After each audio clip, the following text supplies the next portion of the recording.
Salutations, viewers. I'm your man Nathaniel, and you're watching the Weekly Watchlist. Joining me today is my associate and my brother in cinema. Hey, what's up? I'm Archey. I'm a movie fanatic. And my older brother. And today we're talking about alien movies.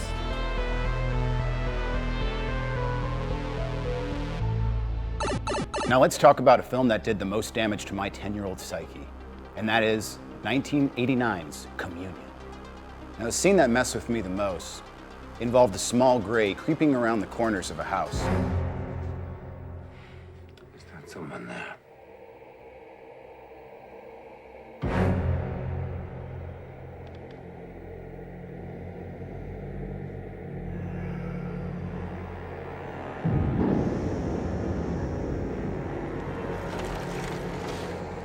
It was a really short scene in the grand scheme of the movie, but it really stuck with me. And for many years after, whenever I was alone, I'd think I'd see that little gray alien peeking around the corner in my room, and I'd have to ask myself, aliens aren't real, right? Right. And one just can't be too sure when watching this take on Whitley Strieber's book of the same name. Christopher Walken's performance is a real treat in this film. Well, we're all space cadets here, so what the heck? You have to make the best of it, you know. This scene's particularly odd because it seems like he really enjoys the experience. I can't wake up. Here I am, I'm naked. I'm naked. I'm talking to you like you were real. And it made me wonder, maybe all these tales of alien abduction are just some sexual dreams that aliens are zapping into our minds as we sleep. And maybe when us humans finally catch up to aliens, we too will be intergalactic swingers, going from dimension to dimension to have sweet orgies.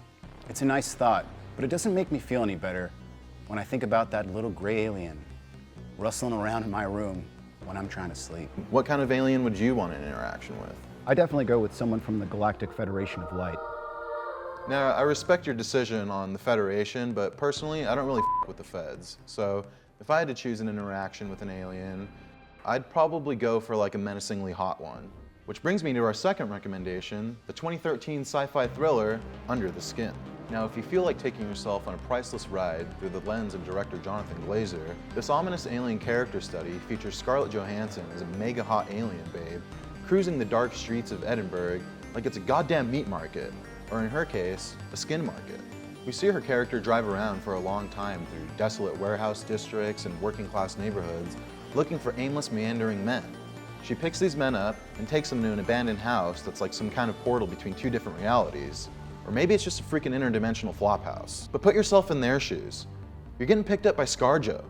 Would you not go? I wouldn't mind having a close encounter of her kind. Showing.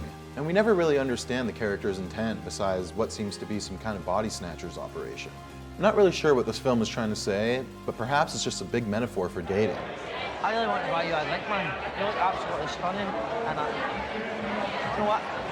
I'm all alone. You're all alone. Did you say what's one drink? Now, dating in Los Angeles, I'm pretty sure I've linked with a few aliens here and there, but none of them look like Scarlett Johansson. All right. Enough about Scarlett Johansson. Because beauty's only skin deep, and under the skin, you have the skull. And under the skull, you have the brain. And that brings us to the 1988 film, The Brain. This film wastes no time. Within the first 5 minutes, you have a teddy bear that cries blood, a bedroom that turns into a claustrophobic dream space, a woman who kills her mother with a pair of scissors, and a brain that flies out of a mirror and pushes her out of a window. Now that's how you start a movie, folks. This film uses a ton of practical effects to tell the story of a talk show host who commands a giant alien brain to brainwash an entire audience, causing them to enter a hallucinogenic state and kill. Now, this film's a far cry from the typical 80s slasher flicks and their cheap sequels that dominated the era. There's a pretty sick scene in this movie where all the townspeople, under the spell of the brain master, Dr. Blake, file into the television studio. And above them, there's a banner that reads, "People are making independent thinking a habit." I find it interesting that there was so many subliminal dystopian messages in these 80s films. Was America so deeply under the spell of conformity and consumption that the only way to exorcise these demons was through the movies? This film seems to ask that question and has a lot of fun doing so. Let's not forget the trippy visuals, and I feel like this Brain movie made me a little bit smarter. All right, enough of your heady recs. Let's get back to something more modern for us young people. I'm talking about the 2012 sci-fi masterpiece, Chronicle. All right, just make sure it's zoomed out on the way. Gotcha. I can see you. Okay, buddy. What you gonna do? Hell, because this guy's bothering me. What are you doing? Now, some could argue that Chronicle isn't explicitly an alien movie, but it does have an alien meteorite that gives 4 teenagers who stumble upon it alien superpowers. I mean, come on. Michael B. Jordan with telekinesis? Sign me up. That was awesome. Lonely outcast teens, dope superpowers, but this is dramatized so effectively that you actually believe it's real. Yeah, I got him. Hey, do you guys know how to get back from here? Yes. Did you tell Andrew? Andrew was making that sound, dude. Dude, come and listen to this. Listen to this. No, you gotta get in. You gotta get close, like literally Just almost don't, in the- don't push me. Just don't We're push not me. gonna Like, push you shut in. the I'm just trying to get on camera. Listen. Plus, the use of handheld camera really encourages you to suspend your disbelief, much like the Blair Witch Project did 13 years prior. That movie scared the We hope you've enjoyed this comprehensive list of our favorite alien films, available to watch now on Prime Video. Well, thanks for watching, everybody. If you want more lists like this, make sure you like, comment, subscribe, and let us know in the comments what kind of lists you want.